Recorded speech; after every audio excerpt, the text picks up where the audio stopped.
Assalamualaikum warahmatullahi wabarakatuh. Salam, Om Swastiastu, Namo Buddhaya, Salam Kebajikan, Rahayu Rahayu.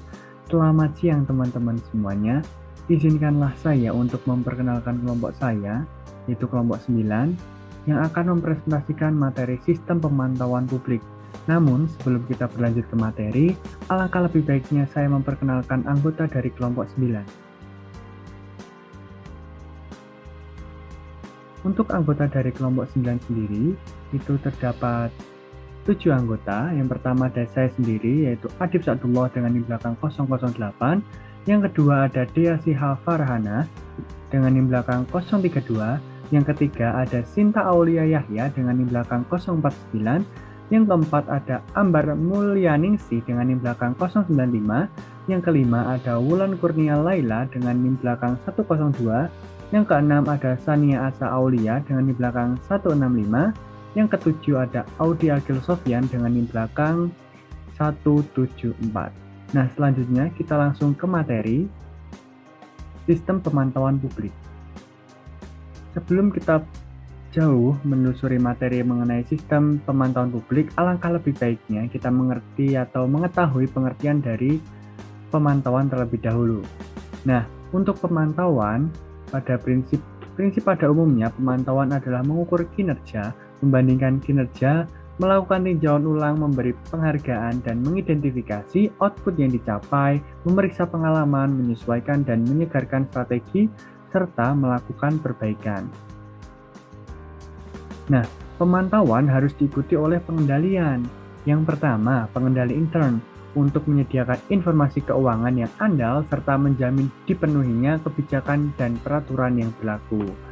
Nah, untuk yang kedua yaitu ada monitoring dan evaluasi atau bisa disingkat MONEF, yaitu adalah proses monitoring dilakukan untuk memperoleh fakta-fakta, data, dan informasi dalam proses upaya pencapaian tujuan.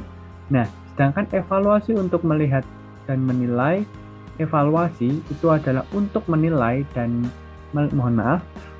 sedangkan evaluasi yaitu untuk melihat dan menilai suatu proyek dapat dikatakan berhasil atau tidak, seperti itu.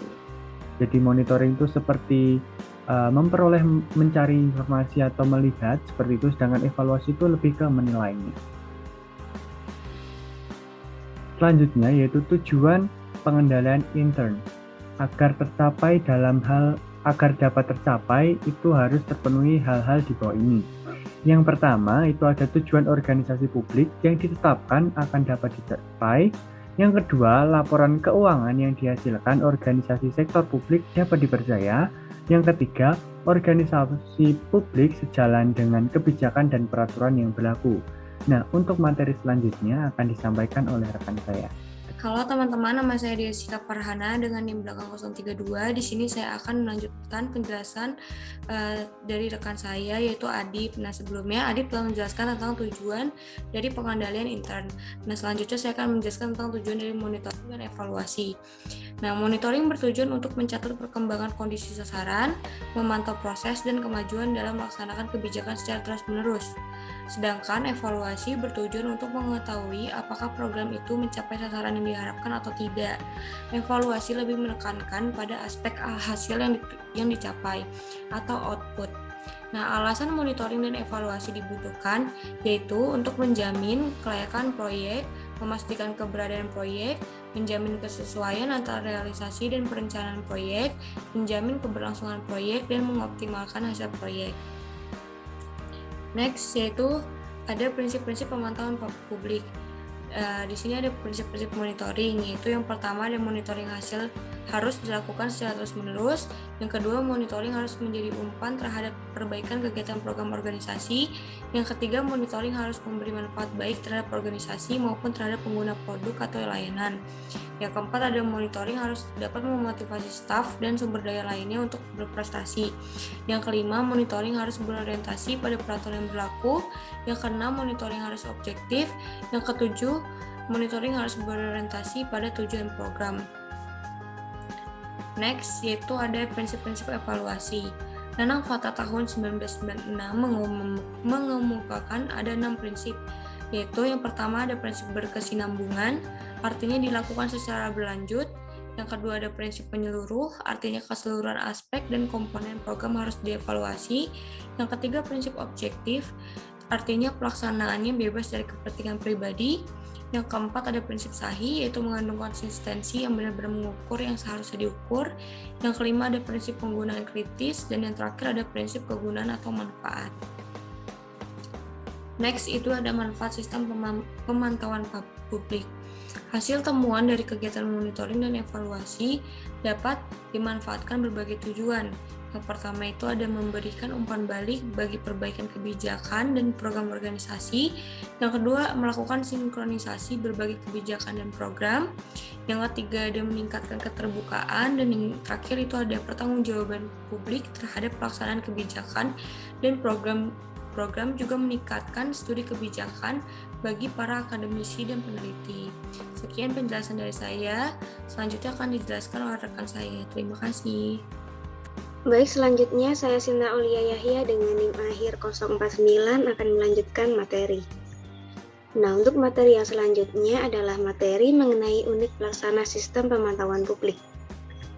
Yang pertama ada bagian-bagian yang terikat, dan yang kedua ada hubungan dalam struktur organisasi. Pada bagian-bagian yang terikat, terdapat kegiatan monitoring dan evaluasi program dalam suatu organisasi publik yang dilakukan secara internal dan eksternal. Monitoring dan evaluasi internal oleh organisasi publik yang bersangkutan dilakukan untuk mengetahui perkembangan pelaksanaan kebijakan dan program dan mengukur dampak kebijakan serta program. Pihak-pihak dalam organisasi ditugaskan sebagai koordinator kelompok kerja untuk melakukan monitoring dan evaluasi terhadap pelaksanaan kebijakan dan program organisasi. Nah, kelompok kerja yang lain ditugaskan untuk memantau dampak kebijakan dan program organisasi melalui berbagai pengumpulan data yang hasilnya nanti akan dikonsolidasikan menjadi program-program yang komprehensif. Kegiatan monitoring dan evaluasi secara eksternal dilakukan secara independen oleh pihak-pihak atau lembaga di luar organisasi. Misalnya saja ada lembaga swadaya masyarakat, perguruan tinggi, lembaga penelitian, organisasi profesi, dan media massa. Nah, hasilnya akan disebarkan dan dibahas bersama sehingga menjadi laporan yang komprehensif. Kemudian pada hubungan dalam struktur organisasi, hasil monitoring dan evaluasi ini sangat penting sebagai penyusunan rencana dan anggaran. Integrasi ke dalam sistem perencanaan dan penganggaran diperlukan, agar masalah dalam pelaksanaan program mendapatkan dukungan yang memadai dalam proses perencanaan dan penganggaran organisasi sektor publik. Oleh karena itu, dalam siklus monitoring dan evaluasi program harus menyesuaikan dengan siklus perencanaan dan penganggaran yang ada.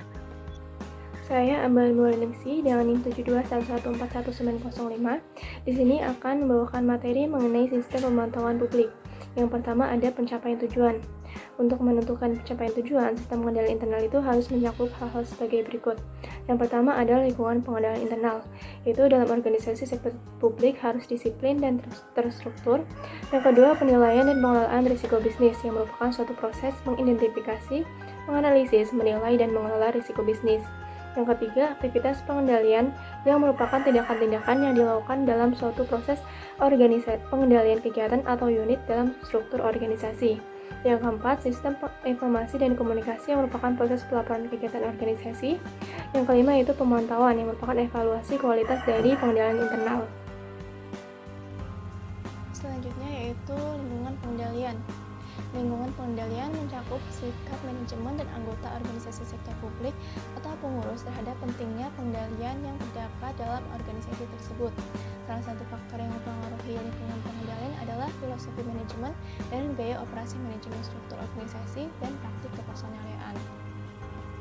Selanjutnya ada sasaran monitoring. Yang pertama ada monitoring kegiatan perencanaan yang mencakup seperti cara penyusunan program kerja untuk keberhasilan pencapaian target program kerja. Yang kedua itu monitoring kegiatan pendanaan yang mencakup hal-hal seperti cara teknis pelaksanaan pendataan, teknik penghimpunan seperti pengolahan, penyimpangan, dan pemanfaatan data tersebut. Yang ketiga ada monitoring kegiatan pengolahan yaitu mencakup hal-hal seperti sistem, metode, dan teknis pengklasifikasian data dan pengolahan data. Yang keempat, ada monitoring segmentasi yang mencakup cara dan metode segmentasi dan teknis dari penggalangan dana. Yang kelima, ada monitoring kegiatan penghimpunan bantuan yang mencakup hal-hal seperti cara penghimpunan bantuan dan cara pemanfaatan bantuan. Yang keenam, ada monitoring kegiatan penyaluran bantuan yang mencakup hal-hal seperti cara penyaluran atau penyampaian bantuan dan cara pengadministrasian penyaluran bantuan. Yang ketujuh, ada monitoring kegiatan publikasi dan pelayanan informasi yang mencakup hal-hal seperti cara pelaksanaan publikasi dan pelayanan informasi serta tingkat keberhasilan pencapaian sasaran publikasi tersebut. Yang kedelapan, ada monitoring kegiatan kelompok atau organisasi dari penyelenggaraan program anak asuh yang mencakup hal seperti data, mekanisme penghimpunan dan penyaluran data, bantuan, serta mekanisme pelaporan. Untuk pihak-pihak yang melakukan monitoring, yang pertama ada pengurus lembaga, yang kedua ada dukungan aparat pemerintah yang diminta untuk membantu pelaksanaan monitoring, yang ketiga ada masyarakat, dan yang keempat ada lembaga sosial masyarakat. Selanjutnya yaitu penilaian risiko. Penilaian atau pengukuran risiko misalnya yaitu perubahan standar akuntansi, hukum dan peraturan baru, perubahan yang berkaitan dengan revisi sistem, dan teknologi baru yang digunakan untuk pengolahan informasi dan sebagainya. Selanjutnya yaitu proses pengendalian. Prosedur pengendalian ditetapkan untuk menstandarisasi proses kerja sehingga menjamin tercapainya tujuan perusahaan dan mencegah atau mendeteksi terjadinya ketidakberesan dan kesalahan. Prosedur pengendalian meliputi yang pertama yaitu personal yang kompeten, mutasi tugas, dan cuti wajib. Yang kedua yaitu pelimpahan tanggung jawab. Yang ketiga pemisahan tanggung jawab untuk kegiatan terkait. Yang keempat pemisahan fungsi akuntansi, penyimpanan aset dan operasional. Yang kelima yaitu mekanisme evaluasi pelaksanaan kegiatan. Sekian dari saya, selanjutnya akan dilanjutkan oleh pihak saya.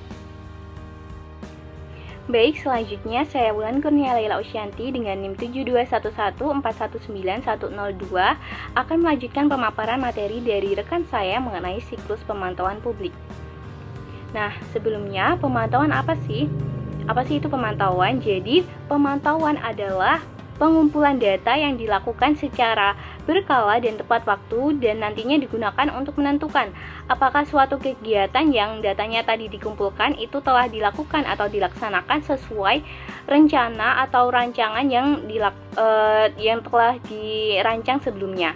Nah, untuk pemantauan publik itu biasanya dilakukan oleh APIP atau Aparat Pengawas Internal Pemerintah. Nah, untuk kegiatan-kegiatan pemantauan publik atau aktivitasnya itu biasanya seperti pengendalian pengelolaan informasi, contohnya ada pengendalian umum dan pengendalian aplikasi. Selanjutnya, kegiatan aktivitas pemantauan publik juga ada tinjauan atas kinerja dan pengendalian fisik atas kekayaan. Oke, selanjutnya adalah mekanisme dan prosedur.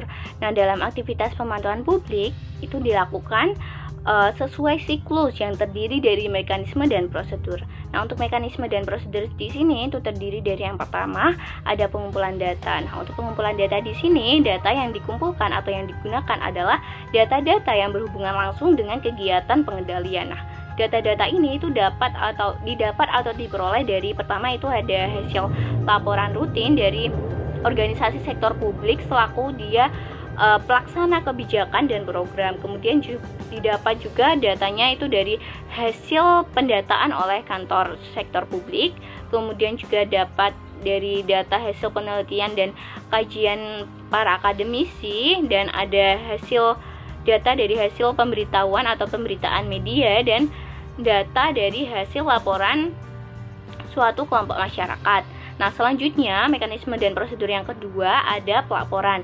Nah, di sini pelaporan dari hasil monitoring dan evaluasi suatu program organisasi sektor publik itu dilaksanakan untuk menggambarkan kondisi secara aktual dan secara nyata mengenai program dan kebijakan yang telah dilaksanakan. Nah, di sini nantinya itu dapat diketahui apa sih kondisi-kondisi secara nyata dari program dan kinerja yang telah dilaksanakan. Nah, kemudian nanti laporan-laporan yang diperoleh dari berbagai pihak itu nanti juga perlu diolah dan dikonsolidasi agar bersifat komprehensif dan lengkap. Nah, untuk yang berhak mengkonsolidasi dari laporan hasil monitoring dan evaluasi ini itu biasanya dilakukan oleh manajemen organisasi dan dapat dilakukan juga oleh akademisi, lembaga swadaya masyarakat, dan media massa.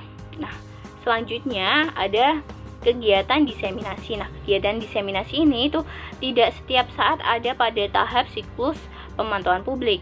Nah, kenapa sih? Nah, nanti ya, jadi kita perlu mengetahui apa sih pengertian dari diseminasi itu tersendiri. Jadi, diseminasi itu merupakan suatu kegiatan yang ditujukan oleh suatu kelompok masyarakat atau individu yang targetnya ini nanti mereka itu memperoleh informasi dan nantinya timbul suatu kesadaran dan akhirnya menerima dan memanfaatkan informasi tersebut.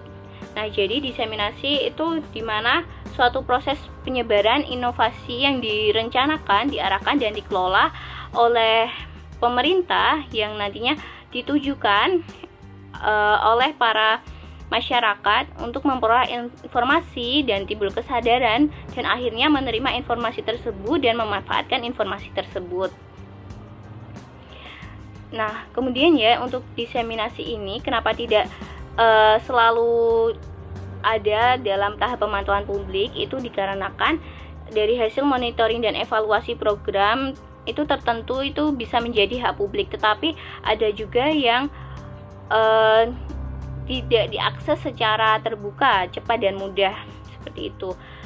Nah, oleh karena itu hasil dari laporan monitoring dan evaluasi ini itu yang sudah yang menjadi hak publik itu nantinya akan didiseminasikan kepada para pengambil keputusan atau kepada para masyarakat melalui media massa atau media cetak, media sosial media, dan media elektronik dan media komunikasi lainnya. Nah, selanjutnya tahap yang terakhir atau mekanisme dan prosedur yang terakhir adalah pemanfaatan dan tindak lanjut. Nah, pada tahap pemanfaatan dan tindak lanjut itu tidak harus ada dalam suatu siklus pemantauan publik. Ini tergantung ya dari hasil pemantauannya, apakah dia itu memerlukan suatu tindak lanjut atau tidak. Nah, hasil dari monitoring dan evaluasi yang diberdaya gunakan itu biasanya hasil monitoringnya itu digunakan untuk memberikan umpan balik untuk memperbaiki kebijakan dan program organisasi publik, kemudian ada melakukan mekanisme berbagi kebijakan dan program organisasi publik, kemudian untuk meningkatkan keterbukaan, dan yang terakhir juga dapat untuk pertanggungjawaban organisasi sektor publik tersebut ya terhadap pelaksanaan kebijakan dan programnya, serta meningkatkan hasil studi tentang kebijakan bagi para akademisi dan penelitian. Selanjutnya masih pada monitoring dan evaluasi aktivitas pemantauan publik, yaitu pada tahap pemanfaatan dan tindak lanjut. Nah, di sini kita membahas mengenai tindak lanjut dari kegiatan monitoring dan evaluasi sektor publik yang nantinya itu akan dibahas atau dirumuskan pada pembahasan pertemuan manajemen organisasi sektor publik. Nah, dalam pertemuan ini nanti akan dibahas kebijakan yang akan dilakukan oleh pihak yang terkait dan bertanggung jawab dalam bentuk keputusan baik berupa tindakan untuk melanjutkan, menghentikan sementara, ataupun membatalkan suatu kebijakan dan program penanggulangan. Oke, kemudian next itu ada prinsip-prinsip pelaksanaan kegiatan monitoring dan evaluasi.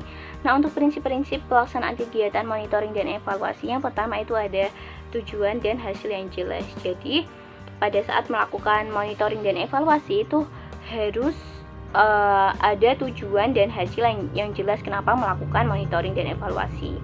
Selanjutnya, prinsip yang kedua adalah dilakukan secara objektif. Nah, maksudnya di sini dilakukan secara objektif itu di mana monitoring dan evaluasi itu dilakukan oleh petugas yang memiliki pengetahuan dan teori dan telah berpengalaman dalam melakukan monitoring dan evaluasi program agar hasil dari monitoring dan evaluasi ini itu sahih dan terandal atau bisa dibilang bersifat objektif. Nah, selanjutnya kegiatan yang prinsip yang terakhir adalah pelaksanaan secara terbuka atau pelaksanaannya terbuka. Nah, pelaksanaan yang secara terbuka ini dilakukan agar dapat diketahui dan dilaksanakan oleh siapapun yang berkepentingan. Jadi, pelaksanaannya secara terbuka tapi bagi para pihak-pihak yang berkepentingan, seperti itu. Oke, berikutnya adalah tahap monitoring dan evaluasi. Nah, pada kegiatan monitoring dan evaluasi itu diawali dari tahap perencanaan. Pada tahap perencanaan di sini dimulai dari membuat perincian-perincian atas tujuan dari kegiatan monitoring dan evaluasi. Nah, kenapa kegiatan monitoring dan evaluasi dan tujuannya apa? Itu nanti akan dilakukan rincian-rincian tujuannya pada tahap perencanaan. Nah, selanjutnya nanti juga akan menentukan batas-batas terkait objek atau hal-hal yang akan dimonitoring dan dievaluasi, yang kemudian nanti organisasi sektor publik juga melakukan seleksi terkait indikator dan standar yang akan digunakan pada kegiatan monitoring dan evaluasi, dan juga nanti harus memilih sumber informasi, susunan prosedur, metode, dan alat pengumpulan data. Dan yang paling penting pada tahap perencanaan juga harus menentukan terkait anggaran, tenaga, dan waktu. Karena apa? Karena anggaran, tenaga kerja, dan waktu ini itu adalah hal-hal yang mendukung pelaksanaan dari kegiatan monitoring dan evaluasi itu. Dari perencanaan sampai ke penilaian ini nantinya diperlukan tenaga, anggaran, dan juga waktu. Nah, kemudian tahap berikutnya yaitu tahap pelaksanaan. Pada tahap pelaksanaan di sini nanti akan mengumpulkan data dan informasi terkait hal-hal yang akan dimonitoring dan dievaluasi itu. Jadi hal-hal yang dimonitoring dan dievaluasi ini nanti datanya dikumpulkan dan juga informasinya itu dikumpulkan, dan nantinya akan dilakukan tabulasi dan analisis data. Nah, setelah dilakukan analisis data dan memperoleh suatu temuan-temuan, nantinya akan dipresentasikan dan dilaporkan. Setelah itu nanti akan diambil tindakan yang tepat dalam temuan-temuan tersebut. Nah, dan tahap yang terakhir adalah tahap penilaian. Dari temuan-temuan tersebut nanti akan dinilai dan diputuskan apakah harus ada kegiatan monitoring dan evaluasi lebih lanjut itu. Sekian presentasi dari saya, akan dilanjutkan oleh rekan saya. Selanjutnya, perkenalkan saya Sania Asalwia dengan NIM belakang 165. Di sini saya akan menjelaskan mengenai teknik pemantauan publik. Nah, ada beberapa teknik pemantauan publik. Yang pertama adalah melalui dokumen atau catatan program kegiatan. Yang kedua yaitu survei, yang ketiga adalah wawancara, yang keempat adalah observasi, kelima adalah pemetaan, dan yang terakhir yaitu diskusi kelompok terarah atau focus group discussion. Teknik pertama adalah melalui dokumen ataupun catatan program kegiatan.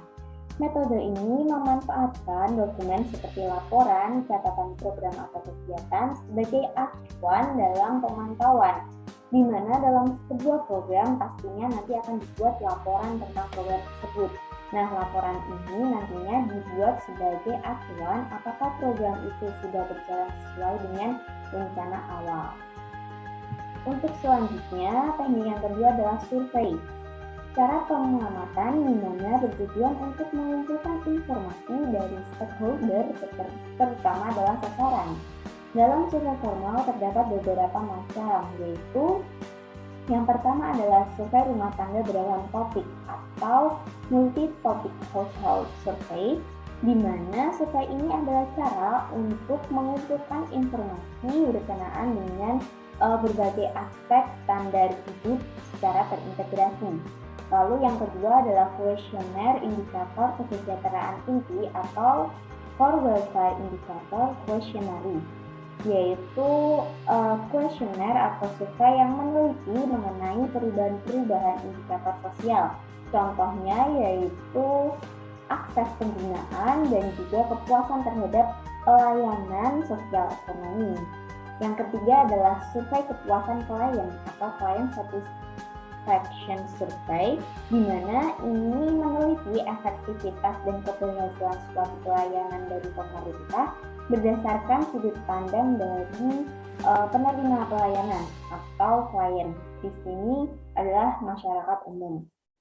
Lalu yang terakhir ada kartu laporan penduduk atau Citizen Report Card, di mana biasanya digunakan untuk LSM dan laporan statistik yang nantinya akan dipublikasikan oleh Badan Pusat Statistik berdasarkan dengan survei sensus yang ada. Dan teknik yang ketiga yaitu wawancara. Wawancara merupakan metode pengumpulan data dengan proses yang dilakukan secara langsung dengan tatap muka kepada narasumber atau secara tidak langsung melalui media komunikasi. Di sini ada dua jenis wawancara, yaitu wawancara terstruktur dan tidak terstruktur.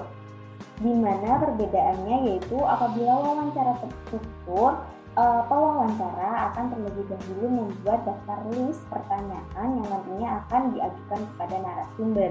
Dan ini berkebalikan dengan wawancara tidak terstruktur, di mana lebih secara spontanitas. Terima kasih, sekian dari saya. Selanjutnya materi akan diteruskan oleh rekan saya.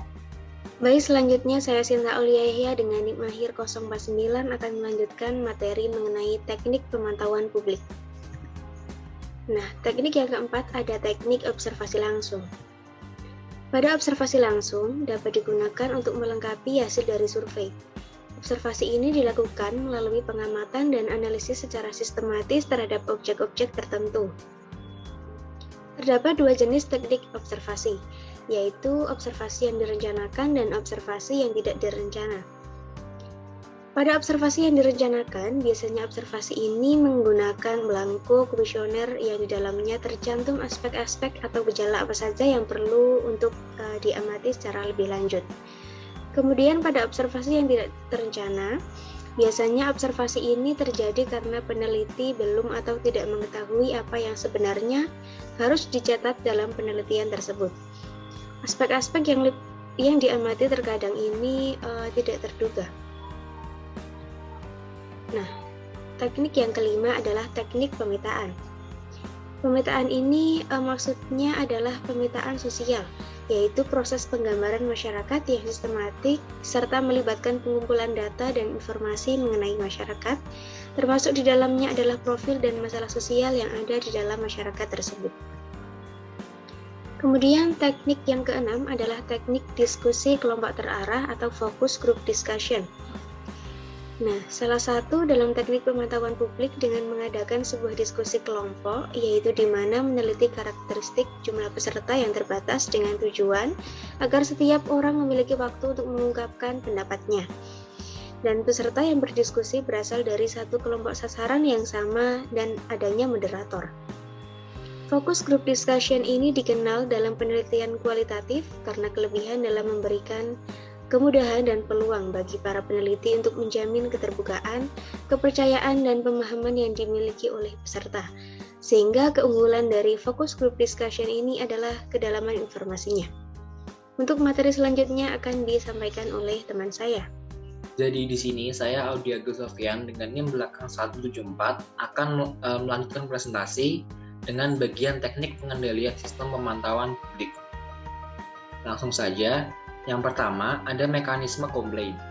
Mekanisme komplain atau keluhan merupakan pernyataan ketidakpuasan secara tertulis maupun lisan mengenai pelayanan, tindakan, dan atau kekurangan tindakan yang dilakukan oleh instansi penyedia pelayanan atau para stafnya yang mempengaruhi atau dirasakan oleh para pengguna pelayanan tersebut.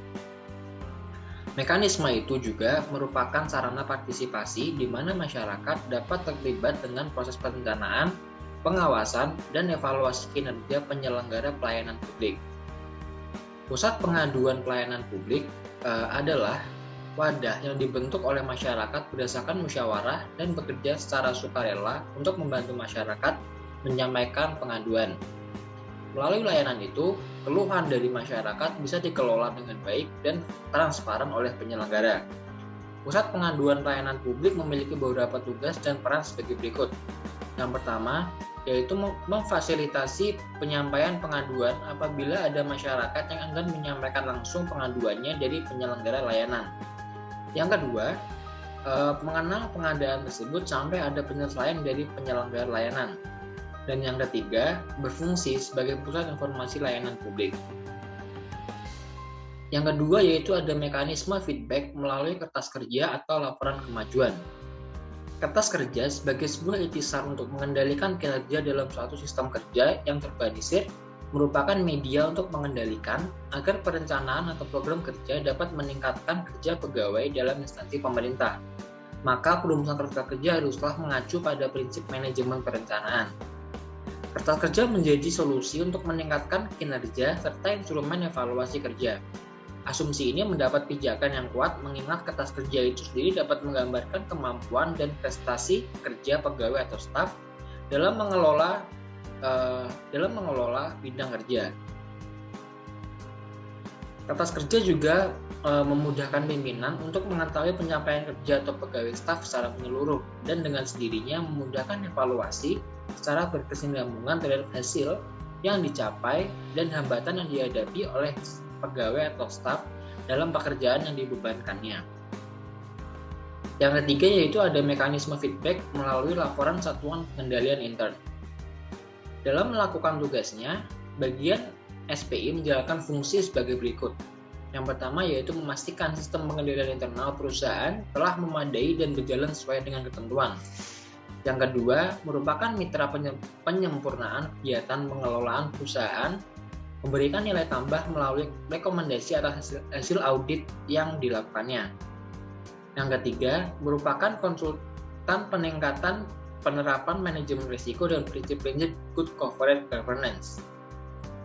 Bagian SPI bertanggung jawab memberikan analisis, penilaian, rekomendasi, konsultasi, dan informasi mengenai aktivitas yang diaudit sesuai dengan yang disyaratkan oleh kode etik dan standar profesi internal audit. Tanggung jawab bagian SPI termasuk hal sebagai berikut. Yang pertama yaitu menyusun rencana kerja audit tahunan. Yang kedua, menyusun pedoman mekanisme kerja SPI dan prosedur audit yang berbasis risiko. Yang ketiga, melakukan rencana kerja audit tahunan termasuk penugasan investigasi dari direktur utama. Dan yang terakhir yaitu menjaga integritas dan objektivitas secara bertindak secara profesional seperti yang dipersyaratkan dalam SPAI. Nah, sekian presentasi dari kelompok 9. Apabila teman-teman memiliki pertanyaan, silakan bisa ditulis terlebih dahulu dan selanjutnya akan kita diskusikan dalam sesi Zoom yang akan diselenggarakan. Sekian dari kami. Wassalamualaikum warahmatullahi wabarakatuh.